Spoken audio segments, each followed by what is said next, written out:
সংবাদ সবাইকে স্বাগত জানাচ্ছি। আমি ফিরোজ তোহা। শুরুতেই সংবাদ শিরোনাম।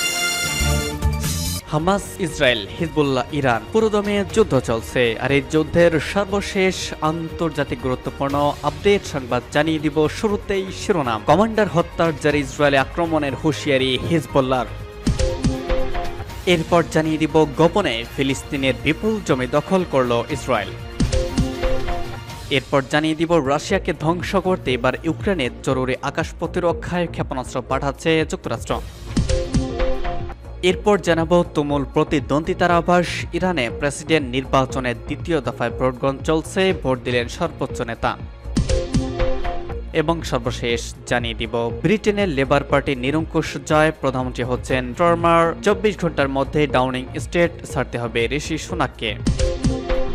কমান্ডার হত্যার জেরে ইসরায়েলে আক্রমণের হুঁশিয়ারি হিজবুল্লাহর। ফিলিস্তিনকে সমর্থন দিতে তাদের হয়ে ইসরায়েলের সঙ্গে সংঘাতে জড়িয়েছে হিজবুল্লাহ। সেই সংঘাতে এখন ইসরায়েল সেনাদের হামলার শিকার হতে হচ্ছে তাদেরকেও। সেই হামলাতেই নিহত হয়েছেন হিজবুল্লাহর এক কমান্ডার, যে হত্যার প্রতিশোধ নিতে ইসরায়েলের নতুন সাইটে আক্রমণের হুঁশিয়ারি দিয়েছে হিজবুল্লাহ। খবর বার্তা সংস্থা রয়টার্সের। ইসরায়েলের হামলায় হিজবুল্লাহর এক শীর্ষ কমান্ডার নিহতের ঘটনায় গতকাল ইসরায়েলে হামলা চালানোর কঠোর হুঁশিয়ারি দিয়েছেন গ্রুপের ঊর্ধ্বতন কর্মকর্তা হাশেম শাফিউদ্দিন। ইসরায়েলের নতুন কোন অবস্থানকে লক্ষ্য করে হামলা চালানোর হুমকি দিয়েছেন তিনি। কমান্ডারের শেষকৃত্যে বক্তৃতাকালে শাফিউদ্দিন বলেছেন, হামলার প্রতিক্রিয়া ধারাবাহিকভাবেই চলতে থাকবে। আর এই সিরিজটি এমন নতুন সাইটগুলোকে লক্ষ্যবস্তু করতে থাকবে যা শত্রুরা কল্পনাও করেনি, যেখানে তাদের আঘাত করা হতে পারে। কমান্ডার হত্যার জেরে প্রতিশোধ হিসেবে গতকাল অন্তত 200টির বেশি রকেট এবং প্রায় 2 ডজন ড্রোন নিক্ষেপ করেছে হিজবুল্লাহ। গোপনে ফিলিস্তিনের বিপুল জমি দখল করল ইসরায়েল। ফিলিস্তিনের অধিকৃত পশ্চিম তীরের বিপুল জায়গা নিজেদের বলে অনুমোদন করেছে ইসরায়েল। ইসরায়েলের এই অনুমোদনের ফলে গত দশকের মধ্যে সবচেয়ে বেশি জায়গা হারাচ্ছে পশ্চিম তীর। ইসরায়েলি দখলদার বিরোধী ওয়াচডগের এক রিপোর্টে এই তথ্য জানানো হয়েছে। দ্য গার্ডিয়ানের এক প্রতিবেদনে এই তথ্য জানানো হয়েছে। সংবাদ মাধ্যম জানিয়েছে, ইসরায়েল পশ্চিম তীরে 3138 একর জমি নিজেদের বলে অনুমোদন দিয়েছে।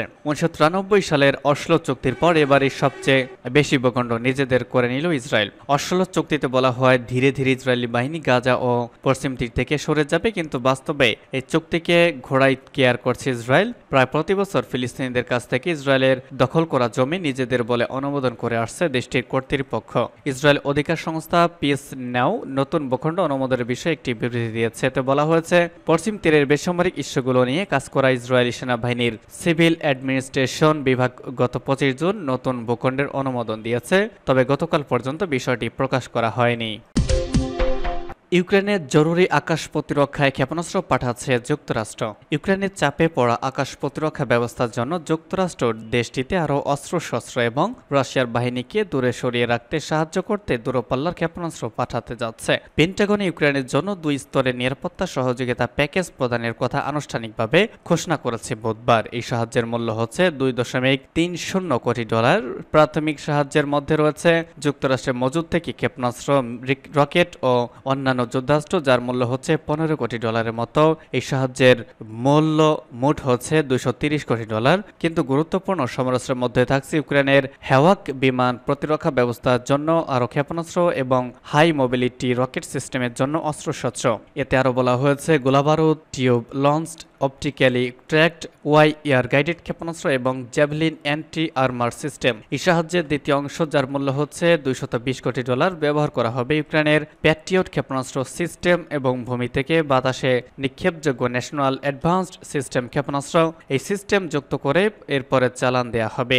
এই সাহায্যের আনুষ্ঠানিক ঘোষণার একদিন আগে যুক্তরাষ্ট্রের প্রতিরক্ষামন্ত্রী লয়েড অস্টিন পেন্টাগনে ইউক্রেনের প্রতিরক্ষামন্ত্রী রুস্তেম ওভরভকে স্বাগত জানিয়েছেন। ওই বৈঠকের আগে অস্টিন ওভরভকে বলেছেন, ইউক্রেন এক কঠিন লড়াই লিপ্ত আছে। ক্রেমলিন আপনাদের শহর ও বেসামরিক জনগণের ওপর তীব্র বোমা আক্রমণ অব্যাহত রেখেছে। অস্টিন আরও বলেছেন, ভুল করবেন না, ইউক্রেন একা নয় এবং যুক্তরাষ্ট্র কখনো তার সমর্থন থেকে সরে আসবে না। যুক্তরাষ্ট্রের এই নতুন সাহায্যের ঘোষণার এক সপ্তাহ পরেই যুক্তরাষ্ট্র ন্যাটো শীর্ষ সম্মেলনের আয়োজন করতে যাচ্ছে, যেখানে আলোচ্য সূচির শীর্ষে রয়েছে রাশিয়ার চলমান আক্রমণের মুখে ইউক্রেনের জন্য আরও সামরিক সহযোগিতার বিষয়টি। পররাষ্ট্র মন্ত্রী বিষয়ক পরিষদের সিনিয়র ফেলো চার্লস কুপচান বলেছেন, বলেছেন, আসন্ন ন্যাটো শীর্ষ সম্মেলনে সবচেয়ে গুরুত্বপূর্ণ যে জিনিসগুলো প্রদানের কথা উঠে আসে তা হলো, যেমনটি প্রতিরক্ষামন্ত্রী অস্টিন বলেছেন, সেটি হলো হার্ডওয়্যার, গোলাবারুদ, এয়ার ডিফেন্স ইন্টারসেপ্টর এবং অন্যান্য ধরনের অস্ত্রশস্ত্র যা নিজেদেরকে প্রতিরক্ষার জন্য ইউক্রেনের লোকজনের জন্য প্রয়োজনীয়। কুপচান বলেছেন, ন্যাটো শীর্ষ সম্মেলন যদি কিছু তুলে ধরতে চায় তাহলে তা হলো দীর্ঘদিন ধরেই অব্যাহতভাবে সাহায্য প্রদান। কারণ আমার মনে হয় এখানে বার্তাটা হচ্ছে রাশিয়া ইউক্রেনের শেষ দেখতে পারবে না, পাশ্চাত্যের শেষও দেখতে পারবে না। এই মুহূর্তে যদিও রাশিয়ার অবরিত আক্রমণের মুখে ইউক্রেনের প্রতিরক্ষা ব্যবস্থা অসুবিধার মুখে পড়েছে। সর্বশেষ জানিয়ে দিব, তুমুল প্রতিদ্বন্দ্বিতার আভাস ইরানের প্রেসিডেন্ট নির্বাচনে দ্বিতীয় দফায় ভোটগ্রহণ চলছে আজ। ভোট দিলেন সর্বোচ্চ নেতা। ইসলামী প্রজাতন্ত্র ইরানে আজ প্রেসিডেন্ট নির্বাচনে দ্বিতীয় দফার ভোটগ্রহণ হয়েছে। স্থানীয় সময় সকাল ৮টায় ভোটগ্রহণ শুরু হয়েছে এবং রাজধানী তেহরানের প্রথম প্রহরেই ভোট দিয়েছেন সর্বোচ্চ নেতা আয়াতুল্লাহ আল খামেনি। এরই মধ্যে তিনি সর্বস্তরের জনগণকে ভোট কেন্দ্রে উপস্থিত হয়ে তাদের রায় প্রদানের আহ্বান জানিয়েছেন, তাদের ধন্যবাদ জানিয়েছেন। সর্বোচ্চ নেতা বলেছেন, আমি আশা করব ইরানি জনগণ স্বতঃস্ফূর্তভাবে ভোট দিয়েছেন। ভোটাররা যত বেশি সুস্পষ্টভাবে তাদের রায় ঘোষণা করবেন, দেশের শাসন ব্যবস্থা রাষ্ট্রকে এগিয়ে নেওয়ার পাশাপাশি আন্তর্জাতিক অঙ্গনে তত বেশি কার্যকর ভূমিকা রাখতে সক্ষম হবে। এই দিক দিয়ে প্রেসিডেন্ট নির্বাচনের দ্বিতীয় পর্বের এই ভোট ইরানি জনগণের সামনে মহা সুযোগ এনে দিয়েছে। ব্রিটেনের লেবার পার্টির নিরঙ্কুশ জয়, প্রধানমন্ত্রী হচ্ছেন স্টারমার। ২৪ ঘন্টার মধ্যে ডাউনিং স্ট্রিট ছাড়তে হবে ঋষি সুনাককে। যুক্তরাজ্যের সাধারণ নির্বাচনে ফল ঘোষণা চলেছে। ইতিমধ্যে এই নির্বাচনে নিরঙ্কুশ জয় নিশ্চিত করেছে লেবার পার্টি বিরোধী পার্টি। অন্যদিকে নির্বাচনে ভরাডুবি হচ্ছে বর্তমান প্রধানমন্ত্রী ঋষি সুনাকের দল কনজারভেটিভ পার্টির। যদিও নির্বাচনে কনজারভেটিভদের ঐতিহাসিক পরাজয় হতে চলেছে বলে আগেই প্রবাস দেওয়া হয়েছিল বুথ ফেরত সমীক্ষায়। সবকিছু ঠিকঠাক থাকলে ব্রিটেনের পরবর্তী প্রধানমন্ত্রী হতে চলেছেন বামপন্থী লেবার পার্টির নেতা কিয়ার স্টারমার। আজ এক প্রতিবেদনে তথ্য জানিয়েছে ব্রিটিশ সংবাদ মাধ্যম বিবিসি। বাংলাদেশ সময় সকাল 10:30 পর্যন্ত বিরোধী দল লেবার পার্টি ৩৬২ আসনে জয় হয়েছে, আর কনজারভেটিভ পার্টি ৮৩টি আসনে জয় পেয়েছে, আর লিবারেল ডেমোক্রেটিক পার্টি জয় পেয়েছে ৫১টি আসনে। সরকার গঠনের জন্য রাজনৈতিক দলগুলোকে অর্ধেকের বেশি সময় অর্থাৎ অন্তত ৩২৬টি আসনে জয় পেতে হবে। লেবার পার্টি ইতিমধ্যেই সেই ম্যাজিক ফিগার পার করেছে।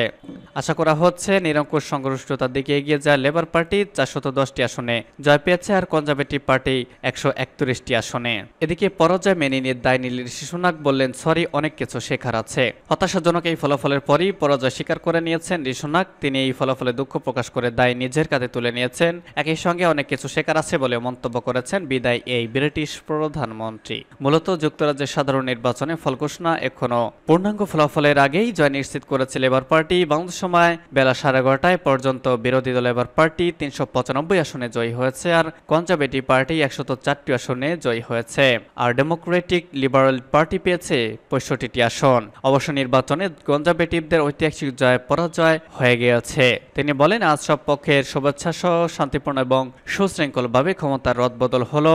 এটি এমন কিছু হবে যা আমাদের দেশের স্থিতিশীলতা এবং ভবিষ্যতের প্রতি আমাদের সকলকে আস্থা এনে দিবে। ঋষি সুনাক আরও বলেন, ব্রিটিশ জনগণ আজ রাতে গুরুত্বপূর্ণ রায় দিয়েছে। এখান থেকে অনেক কিছু শেখার আছে এবং আমি সেই ক্ষতিকর বা ক্ষতি দায় নিচ্ছি। তার ভাষায়, নিজেদের অক্লান্ত প্রচেষ্টা, স্থানীয় রেকর্ড ভালো থাকা সত্ত্বেও অনেক ভালো কঠোর পরিশ্রমী কনজারভেটিভ পার্টি প্রার্থীদের যারা আজ পরাজিত হয়েছেন তাদের কাছে আমি দুঃখিত। ২৪ ঘন্টার মধ্যে ডাউনিং স্ট্রিট ছাড়তে হবে ঋষি সুনাককে। যুক্তরাজ্যের নিয়ম অনুযায়ী নির্বাচনে ফলাফল প্রকাশের পরপরই পরবর্তী সরকার গঠন প্রক্রিয়ার ক্ষেত্রে খুব কম সময় নির্ধারিত।